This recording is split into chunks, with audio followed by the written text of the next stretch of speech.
السلام عليكم ورحمة الله وبركاته. إنا لله وإنا إليه راجعون. الله نحرسته walaalkay maxamed Saleyman Abikar ahaa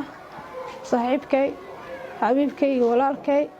saygay ay ku geeriyooday magaalada Muqdisho 18 bishii tobnaad 2019 lagu dilay hotel Saaxiib lootu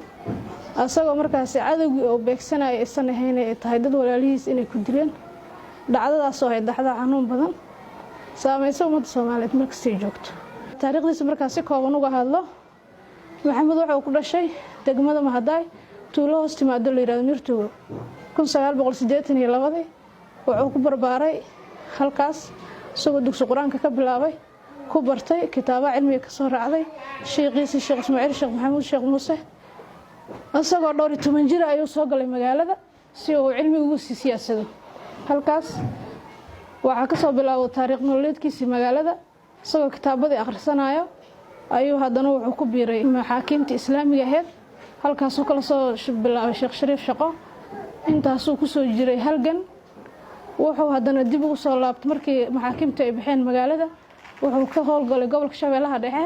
muddo ayuu ka shaqeynay asagoo daayar oo nin firfircoon ah wuxuu la shaqeeyay maamuladii deele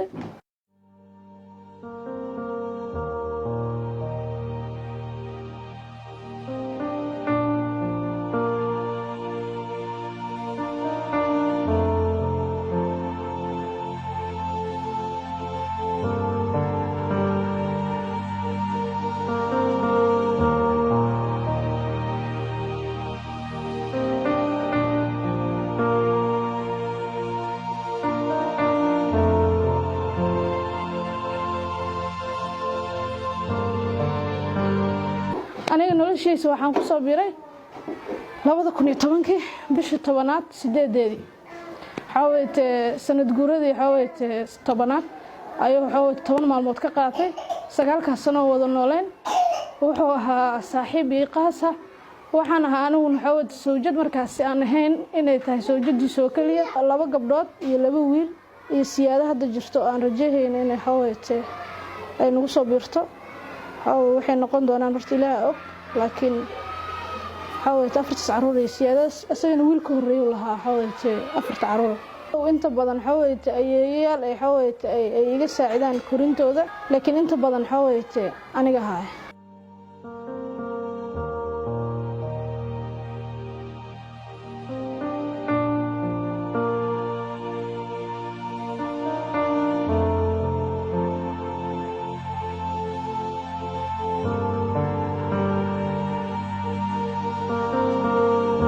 waxaan kula taliyo maxamed wuxuu ahaa qof maskaxdiisu aad u firfircoon tahay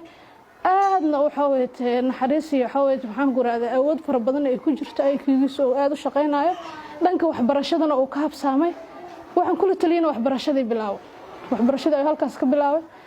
dugsi sare wuxuu uga baxay iskuulka Mubarak wuxuu dhigtay 1 sano oo ah simad wuxuu xawayte ka bartay luqadda Ingiriiska 1 sano asagoo la shaqeynaya dawladda Xasan Sheekh ayuu wuxuu fursad u helay inuu waxbarasho dibadda helo Xasan Sheekhna uu ku saaciday oo fasaxay anagoo gunooyinkeeni waxaan markaas dawladda laga heli jiray helayno wuxuu ahaa markaas kabtan wuxuu ku soo bartay wadanka Uganda jaamacadda uu soo baxay wuxuu soo dhigtay public administration waxa reer socday ayuu baranayay markaas xawayte hogaaminta ciidanka wuxuu ahaa nin markasta jecel inuu ciidanka meel ka gaaro hogaamintii soo bartay 2017 bishii 10aad bishii 13 ayuu soo qalin jabiyay 2017 magaalada ku soo laabtay halkaas shaqo ka bilaabay hadda wuxuu ahaa markuu geeriyoonaayay taliyaha ururka 8aad ee xawayte commandos Soomaaliya qaxawayte qaybta Turkiga Soomaaliya xawayte maxaa la yiraahdaa Gorgor wuxuu ahaa nin shaqo badan soo qabtay magaalada wax badan ka soo shaqeeyay ciidanka xaqiisa oo janjeera aqoonta oo leeyahay waxay gaarsiisneed inuu 3 luqadood sida afkiisa hooyo uu soo fasiraayo sida xawayte Ingiriiska Sawaaxiliga Carabiga iyo Turkishka oo hadda baranay af Soomaaliga oo afkiisa ku hadlay hooyo wuxuu ahaa qof aan jeclayn qof in la dulmiyo wadankiisa jecel wanaaga jecel ummadiisa jecel wax badan u arxama haddana nasiib daro wuxuu qaaday dhowr howlgal labadii howlgal ugu muhiimsaneed waxay ahayd xawayte dhanaane howlgalka wuxuu ku qabtay Ceelsaniini oo magaalada Muqdisho lug intuu ka bilaabay oo Ceelsaniini ku tagay cadowgii loo diray markaas ka soo sifeeyay deegaanada looga diray ka yimid asagoo wax dalacsiin helin dib hadan u shaqo galay wuxuu tagay meesha la yiraahdo maxaa la yiraahdaa oo dheegle shaqo wanaagsan ayuu ka soo qabtay waliba dokumenti oo ka codsaday ra'iisul wasaaraha in laga qabto asagoo ogolan dokumentiyada laga duubo ayuu soo duubay cabsidii iigu badneed markii ay gashay ee aan isdhahay maxamed hadda wixii ka dambeeyo waa bartilmaameed sababtuna waxay tahay ma ahayn markii hore qof baraha bulshada lagu yaqaano ma ahayn qof hadal badan ma ahayn sargaal idaacadaha hortaga ma ahayn sargaal warbixino dhiiba ma ahayn sargaal xoogta xafiisyada siyaasadda tago waxa soo dhan waxa kala weyneed shaqadiisa iyo howlihiisa iyo danaha asaga markaas uu leeyahay ma ahayn qof ku mashquulo inuu xaweyte dhaqaale sameeyo wuxuu ahaa qof magac inuu sameeyo kana tag rabay sida ay tahayna magacii uu sameeyay uuna ka tagay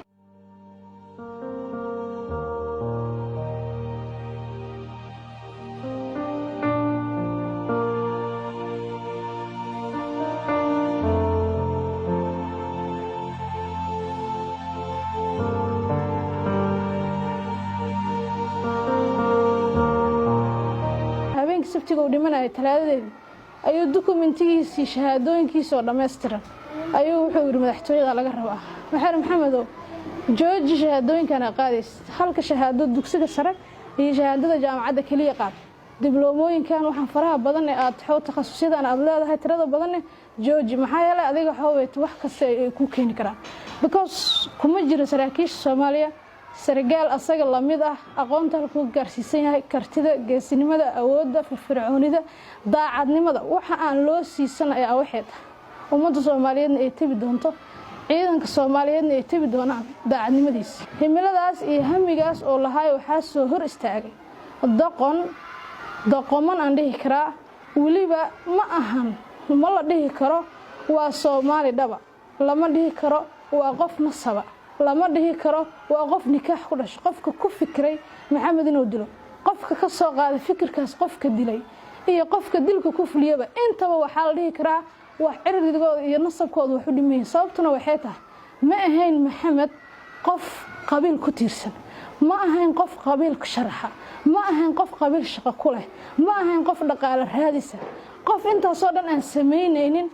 inuu wadankiisa tabaruco oo wax u qabto horumariya jecel ninka dilay ee wadada u istaagay waa wax laga dambeeyay la dareemi karo maxamed hadda qoladii dishay waxay xoog ku xiran yihiin xabsiga dhexe xawada CID waxa lagu hayay 22 maalmood anagoo og 4 saac ka badan in lagu haynin haddana xabsiga dhexe ku jiraan wali xukun ma helin mid la yaab kale ayaa waxay tahay maxamed wuxuu u shaqeynaa qaranka Soomaaliyeed wuxuu u dadaalayay oo dhiigiisa u huraayo naftiisa oo u haligayo asagoo heli karo qaab ka qabo qaabka uu ku shaqeynayo inuu ku shaqeysto wuxuu dhiiga u huraayo waxay ahayd ummadda Soomaaliyeed qaranka Soomaaliyeed waxa la yaab ah marka qaranka Soomaaliyeed oo maxamed dartood oo waxaan ku dhahay u dagaalamayay oo dadka ka mas'uulka ahaa madaxweynaha haday tahay ra'iisul wasaaraha haday tahay gudoomiyaha baarlamaanka khaasatan asaga saaxiibkiisa ahaa wasiirada fara badan xildhibaano fara badan oo waliba maxamed ay aad isugu dhawaayeen qof kamida oo nooga tacsiyay albaabka naga soo gashay ee natiri ilaahay in ka sabar siiyo ma jirto hadii laga reebo taliyaasha ciidanka sida militariga iyo booliska saaxiibadiisa kamid ahaa ee dadkii uu la shaqeeyay kamid ahaa ee iga soo dacsiyay waxa ka jira xajaar ra'iisul wasaaraha shalay telefoonkiisa sida tooska ugu soo wacay shaqada ama hore u wad ama jooji ama dokumentiga samee ama sidan samee dhahayay shalay shaqada asagu ugu ahaa taliyaha oo la shaqeynayay inuusan asaga nooga soo tacsiyeen dhibkii iyo dilkii lagu sameeyay maxamed san cidna tiri maanta Allah idinka sabar siiyo xataa wax kale waa dheeraade Allah idinka sabar siiyo xataa cidna tiri inaysan jirin taasoo aniga qalbi jab igu ah maxaa yeelay maxamed wadani wadanka jecel oo ahaa anaguna la mid baan ahaa inkastoo aan tuuto wadan haddana waxaan ahaa qof wadanka jecel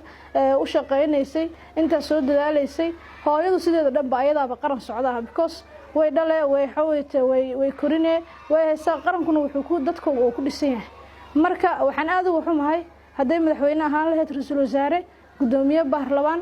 oo intuba ay ahaayeen dad markaasi qaranka Soomaaliyeed ka mas'uula inaysan dhihin Allah idinka sabar siiyo waxyaabaha anaga ilaa hadartaan macnaha tuhungana sii galihayo oo maxamed inuu u dhintay aan u aragno in assassinationkiisa ay tahay wax dawladda ka dhex yimid taasaa haddana nagu sii xaweytay annaga nagu sii xaweytay kordhinaysa tuhunka maxaa yeelay qofku hadduu ku yiraahdo ku tacsiyeeyo already waa xawada mahasad uga qancaysaa laakiin tacsi ma xaweyto nooguma iman nalama hadal nalama soo xiriirin intaasna xaweyto wuxuu u ahaa ayagu adeego u ahaa ma ahayn xaweyto nin markaas waxaan ku dhibaataysta ah wuxuu qof dadka u naxariis badan